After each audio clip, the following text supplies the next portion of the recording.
I'm very excited to be part of this Menara um, organization. Its aims and objectives are very much, they overlap a lot. They are much in line with the ethos of the United Nations International Institute on Aging.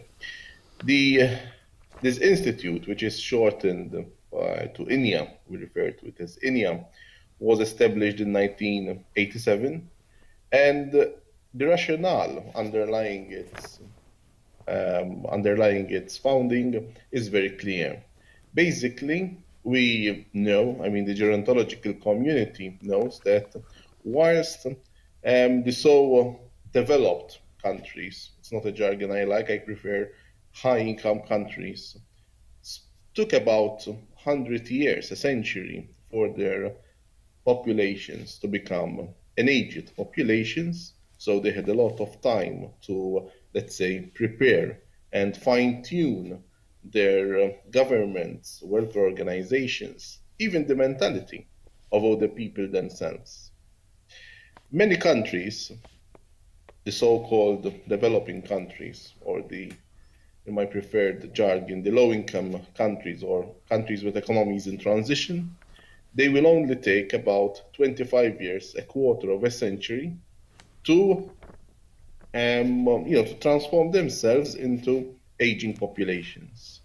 So basically, our institute acts like a bridge between the high-income countries who already have very strong aged populations and countries who are just starting to start this journey. However, the journey of these countries will be brief in the sense that it will only take them, again, I repeat, a quarter of a century. So the rationale of INEOM is to go into about 150 countries and work in basically training the trainers. There's so much thing to do that we cannot train every person who is going to work with older people. So our ethos is to train the trainers in the hope that the trainers will go then back to the place of work and then train the others. Training in gerontology, geriatric care, dementia care. Dementia nowadays is it's another enormous challenge. And so we go into countries as diverse as the Dominican Republic, to Nigeria, Belarus, China, Philippines. We go to about we have 15 training programs every year. We try to do one training program every month with some other training programs as a bonus. And I'm very happy that Sarah mentioned the term human rights because to conclude my brief introduction of the institute, which I direct, is that an informal maxim, an informal saying of our institute is that human rights do not become obsolete with age. Because although we have the Universal Declaration of Human Rights, unfortunately, in all the countries in the world, many other persons' human rights are not safeguarded. And this is not a matter of whether a country is more industrial than another or whether it is more developed than another.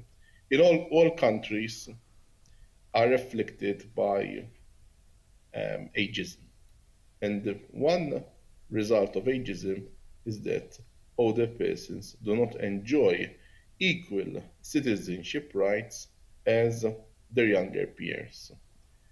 And so basically, to conclude, the International Institute on Aging has a pragmatic wing, of course, because we provide training, but at the same time, we also work in advocacy. And by advocacy, we try to um, bring more awareness to the need for older persons to have their human rights safeguarded, irrespective of their age, whether they're in their 60s or whether they are centenarians.